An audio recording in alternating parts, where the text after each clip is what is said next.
Hi there friends, what is up? Welcome back to my channel. My name is Brittany if you are new here, and in today's video we are going to do a beginner's guide to planning your Walt Disney World trip in 2024. There's always something that you need to refamiliarize yourself with. Even if you went to Disney World last year, there may be something new. If you are planning a 2024 Disney World trip, then this video is for you. So just keep on watching.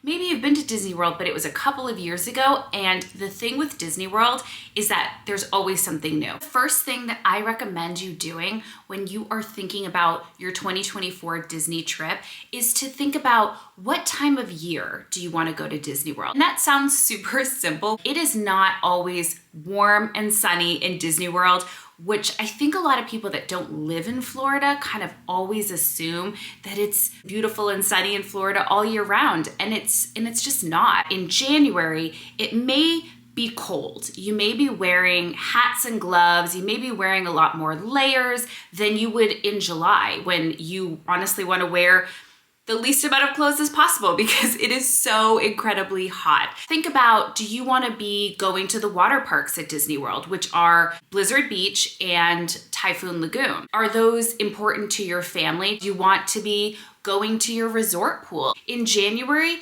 you may not even use the pool, but in July and August, you probably will. So think about what time of year makes the most sense for you. So once you've thought about what time of year you want to go to Disney World, next thing that I suggest you think about is, do you want to stay on property or off property? So before we get into that, let's just sort of define what on property and off property mean. On property means staying at a Disney resort. Could be a deluxe resort, could be a moderate, could be a value resort. So those are all terms that you kind of want to learn about as well. But just on the simplest of terms, it's staying in a Disney-owned property versus off property, which is not a Disney resort. That could be a Hilton, a Marriott, any of those resorts that are in the surrounding area. And Orlando is a touristy city. So there are tons and tons of options for hotels in the area. But if you stay off property, you may not have access to all of the amenities, all of the perks that you have if you stay on property. More Disney experience, the access to the parks, to other resorts more easily. Or is maybe saving money a bigger draw for you, and maybe then staying off property might be a better fit for you. When you're thinking about your trip in 2024, think about on property versus off property and then go from there. Once you've decided if you want to stay on property or off property, check out the special offers page on the Disney World website.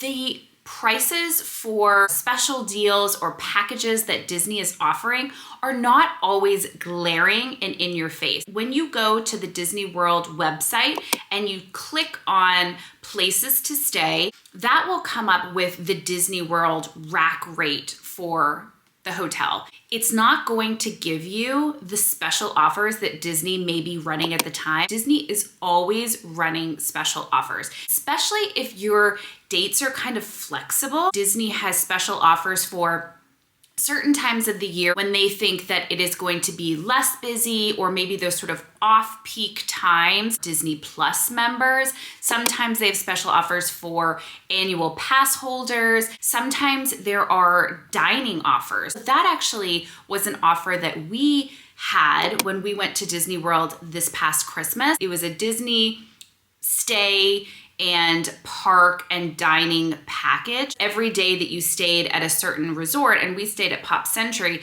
they gave you a gift card for a certain amount of money. When you checked into the hotel, they sent me an email with a $300 gift card. $300, especially if you were doing a lot of quick service or snacks and not doing a lot of table service reservations, or even if you are, $300 is a really nice addition. We were super happy to get that. It was a nice perk to have. It was $300 that we didn't have to spend on food. So I really do recommend always checking out the special offers page if you can be, a little bit more flexible with the time and dates of the year that you want to go. It really could save you a lot of money. Okay, so you've thought about when you want to go, you have decided to stay on property or off property, because this actually applies to both. You've booked your hotel, but now you need to think about what are the park tickets that you want to purchase for your stay. So you purchase park passes for the day, right? So you will purchase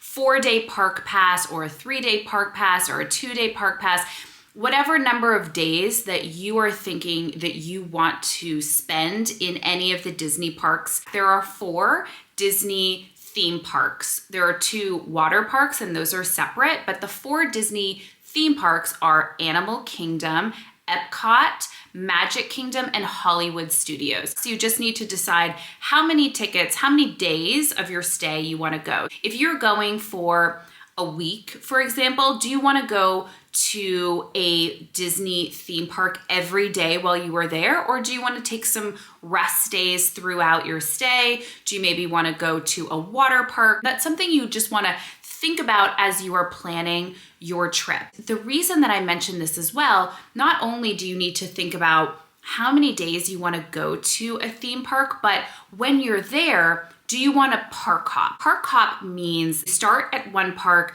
you go to another park, you can go to another park, you can go to another park. That's a lot of that's a lot to do in one day, but you can do it. That is an additional cost to just the base price of the ticket. So if you want to add park hopping to your experience at Walt Disney World, you will pay an upcharge onto the base ticket price. Depending on your circumstances, if you have kids, if you are just not sure you want to spend a full day in the parks, maybe you don't want to do the park hopping, but if you think that it may be something that you want to consider, you do have to add it on to all of your tickets. Like, you can't choose that only park hop on Monday of your trip and you're not going to do it for the rest of your week. You have to choose to do park hopping for the full extent or not. And I will say what's nice this year, Disney did away with the park reservations. It was something that came out of COVID where you had to purchase the ticket and you also had to have a park reservation. They have since done away with that for date-based tickets. So if you're an annual pass holder, you still have to make a park reservation. So that's actually a really nice thing. It's just one less thing to kind of think about or have to remember to do. It used to be that at 2 o'clock, you could then park hop. So if you were, let's just say, at Magic Kingdom and you wanted to go to Epcot, you had to wait until 2 o'clock to park hop over to Epcot. They've done away with that, which is really cool because you could literally go to Magic Kingdom, go get a coffee on Main Street at 8:05 or, when the park is opening, 9 o'clock, let's just say, you could go over to Epcot. And you can be a lot more flexible. You can do what feels right in the moment and go where you'd like to go. So those are 2 new things since January 9th that are really just helpful and less things to kind of think and plan about when you are planning your next Disney trip. Now, once you have booked your hotel stay, you've purchased tickets for your trip, so now what I recommend is downloading the My Disney Experience app and just kind of playing around with it. Once you've figured it out, it's really intuitive.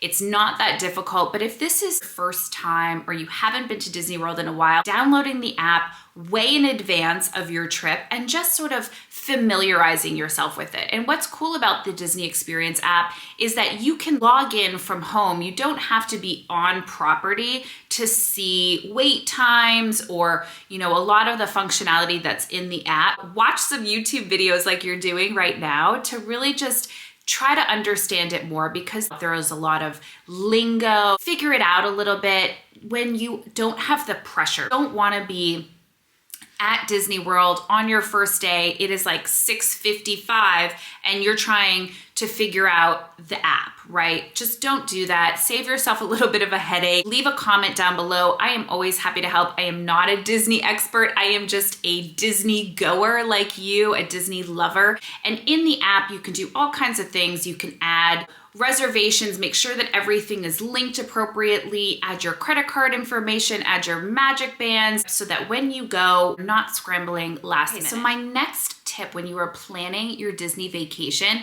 is to make advanced dining reservations. There are quick service and snack locations, obviously throughout all the parks, that you don't need to have a reservation for. But if you want to go to a specific sit-down restaurant, you have to make a reservation 60 days in advance of your trip. I think it's 6 a.m. is what they say on the day of the 60 days out, but I've had it open at 5 a.m. It's not like a hard and fast time, but you do want to be up and ready to go. 60 days out, keep in mind, if you are staying on property, you can book all of the reservations for the length of your stay. So like if you are staying for a week, you don't have to wake up on the first day that's 60 days out and then the next day, because that will be 60 days out from the next, day of your trip. You can do everything at one time. But if you're staying off property, you do have to log in every single day. And keep in mind,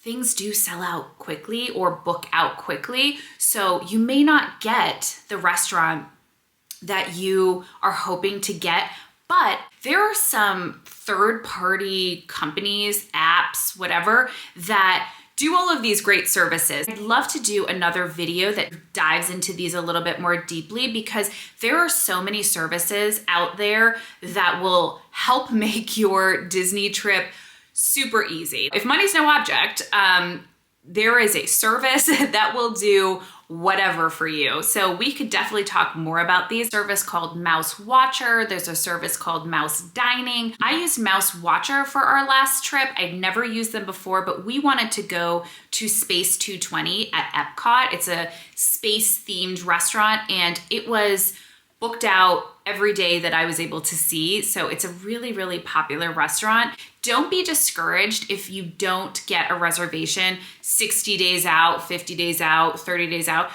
A day or two before, when you have that alert, I guarantee, don't hold me to it, but you will get the reservation that you want, because people will book things out 60 days out. And then when it comes to their actual vacation, their plans change. They decide, I don't feel like doing this tomorrow or today. And as long as you cancel your dining within 2 hours, you don't get charged. So it could be 2 hours before lunch or dinner and you would get an alert and you can quickly book the reservation. That's what we did. We got lunch exactly on the day that we wanted.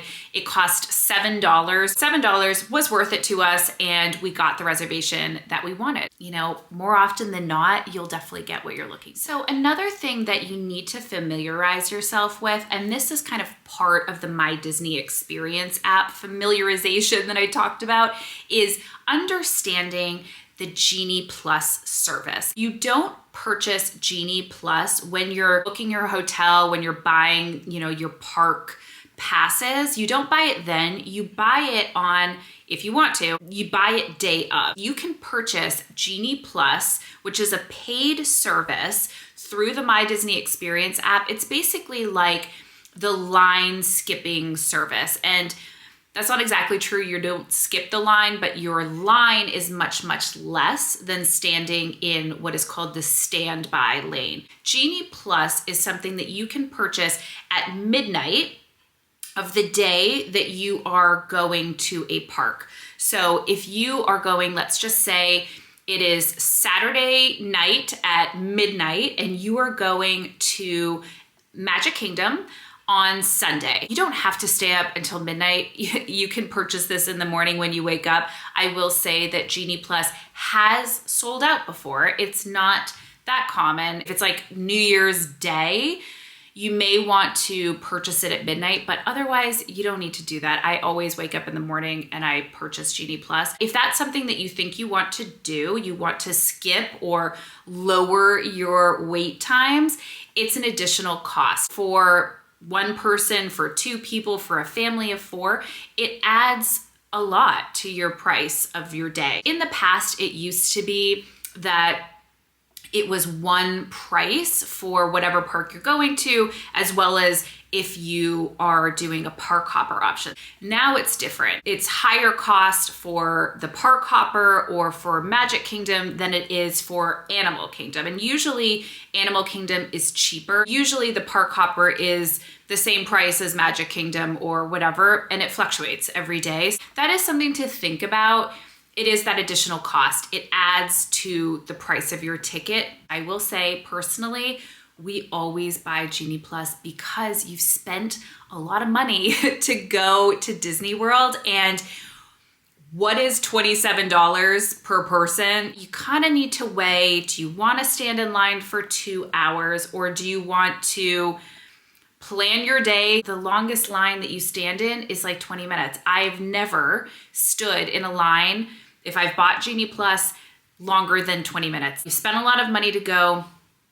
Is it worth it to you to spend a little bit more? That's only something that you can decide. There are also individual lightning lanes, which are an additional cost on top of the Genie Plus service. You can actually purchase these individual lightning lanes without purchasing the Genie Plus service. The individual lightning lanes are for certain rides in the parks. Newest, biggest, most exciting rides. At Animal Kingdom, an individual lightning lane is for Avatar Flight of Passage. Magic Kingdom, it's Tron and the Seven Dwarfs Mine Train. Epcot, it's Guardians of the Galaxy. Hollywood Studios, it's Rise of the Resistance. If you're staying at Disney World for a long time, if you're there for like a week and a half, a week even, maybe you don't need to do that because you can come back to the parks. You're not in sort of a crunch to do everything at one time. Think about what makes sense to you and your family, but that is something that you definitely want to just do some research on. And the last tip that I would share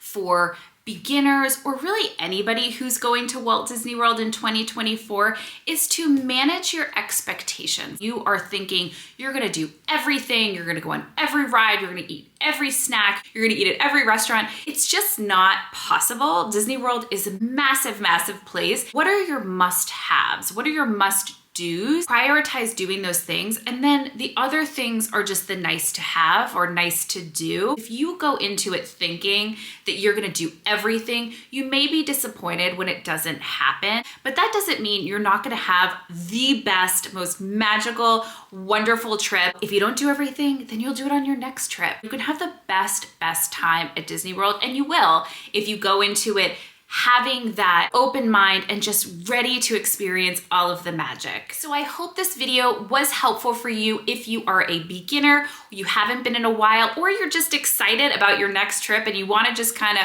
refresh your thinking about planning for Disney World. If you did, please give it a big thumbs up. Leave comments down below if you have questions or you just want to start a conversation. I would love to chat with you. I always love talking about Disney World. It is my favorite place on the planet. It is the most magical place on earth for sure. I hope that you will subscribe to my channel. I'd love to see you back. Join the fun, join the family in my little corner of the internet over here. And I look forward to seeing you in my next video. Take care of yourself. I'll see you real soon. Bye now.